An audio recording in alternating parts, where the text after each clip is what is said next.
O Fundo Monetário Internacional, que na sua missão está a de supervisionar os seus membros e também tem lá nas suas tarefas concretas operacionais esse papel de padronizar as estatísticas das contas externas e acompanhar se essas contas externas estão sendo calculadas corretamente e prover informações para que os atores privados e públicos possam tomar decisões, fazer análise. Tem uma publicação anual extremamente interessante que reúne essas estatísticas. No caso, as estatísticas até 2019 que estão consolidadas. Além disso, tem a parte da análise. O que o FMI faz, além de trazer os dados consolidados, é mostrar, a partir dos seus modelos estatísticos, teóricos e as suas análises empíricas, avaliar se os países estão mais alinhados ou não em termos de solidez dos seus fundamentos, olhando principalmente para o resultado em conta corrente e para a taxa de câmbio.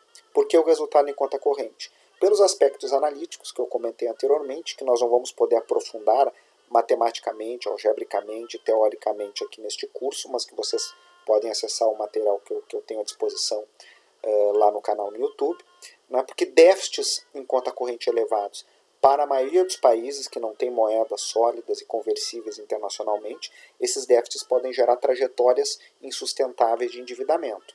Por outro lado, superávites excessivos podem gerar problemas aí de protecionismo, né, por parte dos parceiros comerciais. Então, são problemas de natureza distinta, porém, problemas que devem ser considerados. Então, o FMI olha para esses resultados e olha para a taxa de câmbio, que é um preço absolutamente fundamental da macroeconomia. As taxas de câmbio podem estar desalinhadas, né, de alguns fundamentos macroeconômicos, de algum nível de equilíbrio. É muito complicado, complexo, e não existe um modelo, os economistas, né, não têm nenhum tipo de consenso acerca de se existe um modelo que possa definir qual é a taxa de equilíbrio. O FMI usa algumas estimativas e verifica se as taxas de câmbio observadas no mercado estão desalinhadas, muito acima ou muito abaixo desse equilíbrio. Ademais, o FMI, por exemplo, projeta qual deveria ser o nível das reservas internacionais do Banco Central para que as economias possam absorver choques externos. Países grandes que têm moedas conversíveis internacionalmente, que conseguem se financiar emitindo a sua própria moeda, não precisam de um grande volume de reservas. Estados Unidos é um exemplo, né? O volume de reservas dos Estados Unidos é quase igual ao do Brasil, porque ele não precisa, ele se financia em dólares na sua própria moeda. Os contratos internacionais que as empresas e famílias dos Estados Unidos realizam para suas relações com o resto do mundo são, em geral, em dólares, na sua própria moeda. Isso é uma enorme vantagem. Na Europa é assim, no Japão é assim, outros grandes países têm essa capacidade. Agora, economias como a brasileira precisam de reservas para garantir uma absorção de choques externos. Qual é o nível ótimo de reserva? Bom, isso é polêmico, depende do modelo teórico empírico utilizado para calcular a adequação, os níveis de reserva. Vamos ver exemplos nesse sentido. Este primeiro gráfico pega as principais economias do mundo. As que estão acima de zero são superavitárias, abaixo deficitárias. Das deficitárias, a que tem o maior déficit, os Estados Unidos. Então, os Estados Unidos, que é a maior economia do mundo, também é aquela economia que tem os maiores déficits em conta corrente. Esses déficits já chegaram a 5, 6% do PIB dos Estados Unidos. Aqui, para padronizar, eles estão medidos como proporção do PIB global. Então, lá em 2019, o déficit de conta corrente dos Estados Unidos foi pouco acima de 400 bilhões de dólares, o que era equivalente aí a mais ou menos 0,5% do PIB global naquele ano. Então, nós temos as economias deficitárias e, do outro lado, as superavitárias. China, Alemanha e Holanda, Japão, são grandes países que, em geral, são superavitários. Países exportadores de petróleo também. Tá? Na sequência, nós vamos ver, numa tabela, a lista destes principais países superavitários e deficitários. Este outro gráfico é um exercício feito pelo fundo nos termos que eu havia comentado, para verificar se as moedas se valorizaram ou desvalorizaram frente ao dólar, em termos nominais. O que é em termos nominais? Né?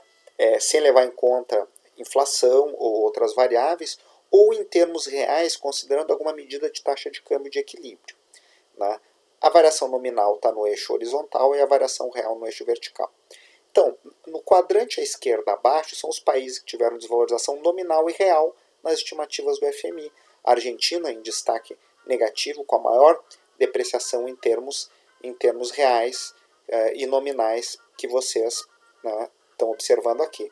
O Brasil está nesse quadrante, né, com uma depreciação nominal e real. O dólar não tem depreciação nominal, porque a métrica conta ele mesmo, mas teve uma apreciação em 2019 contra uma cesta de moedas descontadas as taxas de inflação. O quadrante superior à direita são os países que tiveram apreciação, fortalecimento das suas moedas em termos reais e em termos nominais.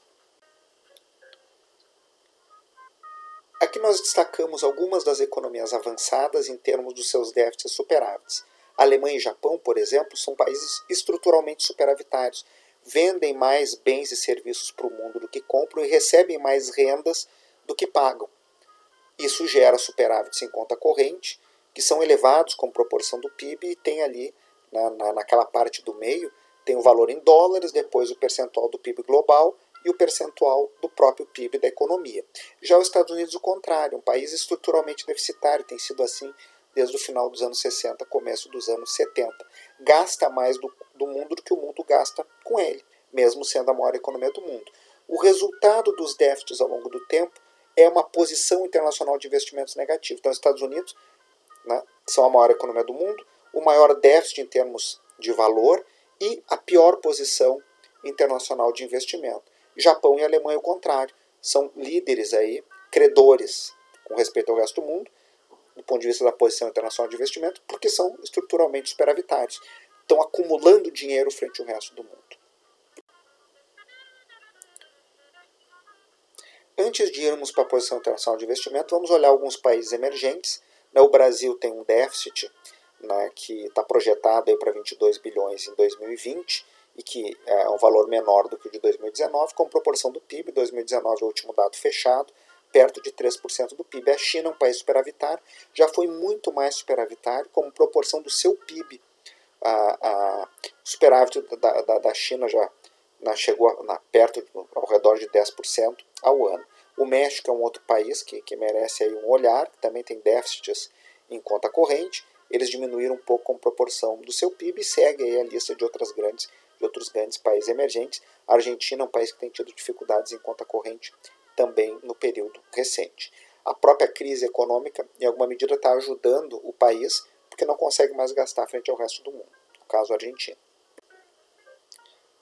Aqui agora a posição internacional de investimento, como eu havia colocado, destacando dentre os países avançados Alemanha e Japão. O Japão, o maior credor líquido, a Alemanha o segundo lugar, a China será o terceiro, mas está na outra tabela dos emergentes em desenvolvimento, e os Estados Unidos como o maior devedor, né, nessa lista, seguido aí da Espanha e depois do Reino Unido.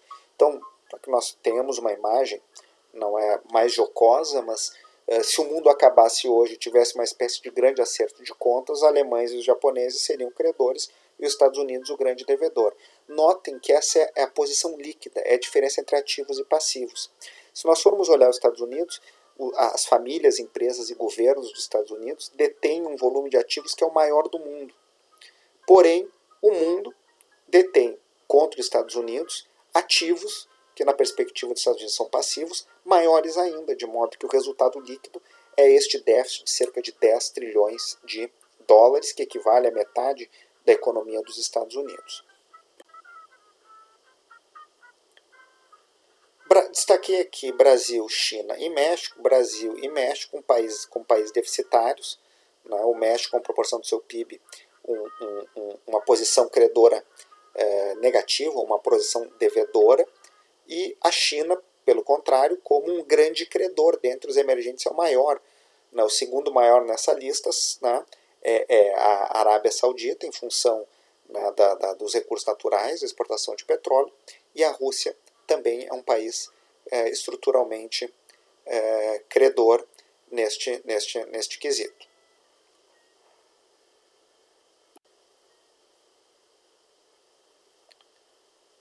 Aqui nós observamos os ativos de reserva, né, só para lembrar isso que eu havia comentado. Países emergentes em desenvolvimento, em geral, têm mais necessidade de reservas do que as economias avançadas. Algumas economias avançadas mantêm reservas elevadas, não porque precisem necessariamente, mas porque acabam seus bancos centrais comprando títulos em dólares, porque tem dólares demais.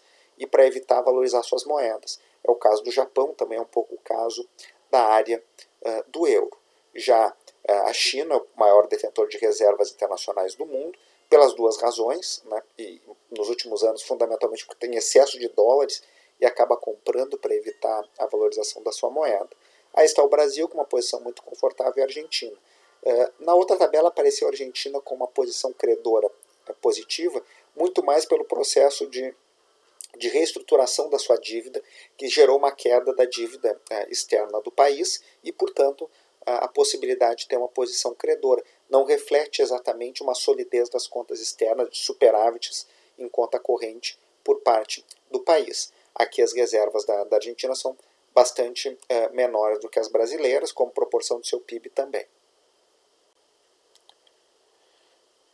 Essa tabela é uma síntese daquilo que eu havia comentado para vocês. A ideia, de novo, aqui é só ilustrar os elementos que aparecem na análise.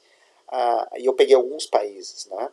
O que o FMI faz? Ele analisa país por país as condições do resultado em conta corrente e das suas taxas de câmbio e a sua posição internacional de investimento e procura avaliar se há um alinhamento ou não frente ao que está acontecendo, né, com o que o modelo do FMI sugere que deveria ser o ideal. Então vamos pegar o resultado em conta corrente e o caso do Brasil. Então o Brasil teve em 2019 um déficit em conta corrente perto de 3% do PIB. Qual seria o déficit ideal para o Brasil? Um déficit de 1,4% do PIB. Ideal em que sentido? Evitar que o país tenha uma trajetória explosiva de aumento dos seus passivos diante dos seus ativos. Da mesma forma, a taxa de câmbio está desalinhada. Então, o que o FMI indica a partir disso? Que os nossos resultados estão um pouquinho piores, moderadamente mais fracos, né, do que deveriam ser. Outros países têm fundamentos, com base nos modelos que o FMI está rodando, em linha com o que os modelos sugerem, ou melhores do que os modelos sugerem. A China está em linha, a área do euro melhor, a Alemanha muito melhor. Só para citar alguns exemplos. Esse gráfico ilustra a importância de ter reservas internacionais, porque sempre no eixo vertical tem as reservas como percentual do PIB, no eixo horizontal medidas de passivos ou medidas não é de necessidade de financiamento externo. Uma delas é olhar a dívida de curto prazo, aquela dívida de um ano, né, que vence ou tem que ser permanentemente girada, e o déficit em conta corrente. Então, os países que possuem reservas muito maiores do que isso têm uma posição mais sólida, que é o caso do Brasil. Ali abaixo, no gráfico 2, nós temos uma outra situação, ou no painel 2 desse gráfico 1.14 do relatório. Nós olhamos para o estoque de investimento em portfólio, né, aquilo que os não residentes têm de ações, de títulos de dívida daquele país e que pode ser vendido, e outros passivos. Então isso pode gerar uma enorme pressão sobre o mercado cambial daquela economia. As reservas cambiais brasileiras não cobrem esse patamar, né? E, assim como não cobrem para a maior parte destes países. O ideal é ter um volume de reservas que dê uma segurança diante desses choques. Há várias medidas e técnicas e modelos econométricos para estimar um nível ótimo de reservas. Né? Em geral, o Brasil aparece numa situação confortável. Em todo caso, há um debate no Brasil recorrente se essas reservas não são excessivas, se não se deveria vender essas reservas para abater a dívida pública ou para usar para investimentos. A cada momento há um foco distinto. A posição do FMI, como nós vamos ver na sequência, é mais conservadora, que seria importante o Brasil manter o seu regime de câmbio flutuante, que é também um amortecedor para choques externos, e as reservas num nível robusto. Essa é a posição do fundo no meio deste debate. Aqui um exemplo para o Brasil, essa avaliação é feita para vários países. O que o FMI faz? Faz uma síntese da sua percepção sobre as contas externas diante dos desafios de cada momento, traz os grandes números, como evoluiu, né, a parte da posição internacional de investimentos, os indicadores com proporção do ativo e do passivo,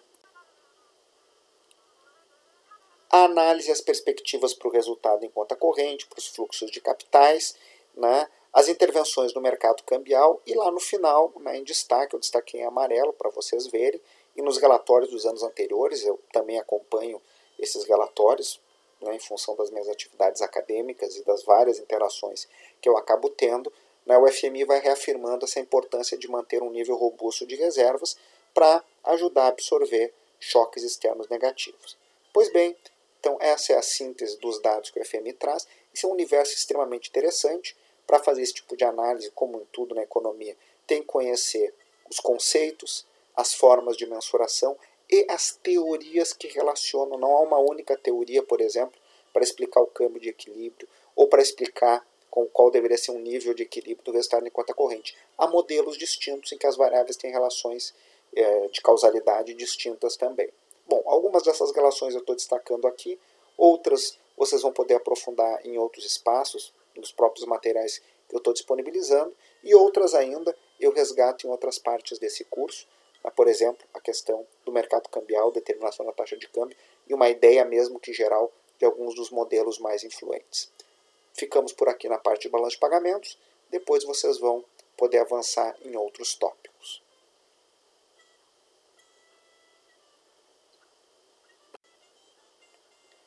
Por fim, só para que vocês tenham o registro, né, tem 2 textos daquela coleção do Back to the Basics, que é um texto introdutório para vários temas, né, uma espécie de dicionário também, um pouquinho mais robusto.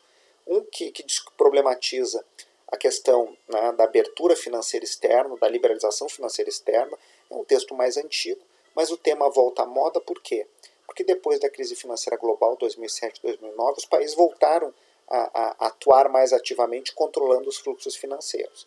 E a ideia não é de entender por que pode ou não é, ou pode não ser um problema, déficits elevados em conta corrente, em geral, eles acabam se constituindo em problemas. Então, primeira referência para aprofundamento de vocês. Uma segunda é dar uma olhada no vídeo, né, que saiu junto com este relatório, um vídeo bastante recente, do final do mês de julho, e que vocês vão poder apreciar a análise do próprio FMI e os resultados principais que eles encontram e que eles destacam.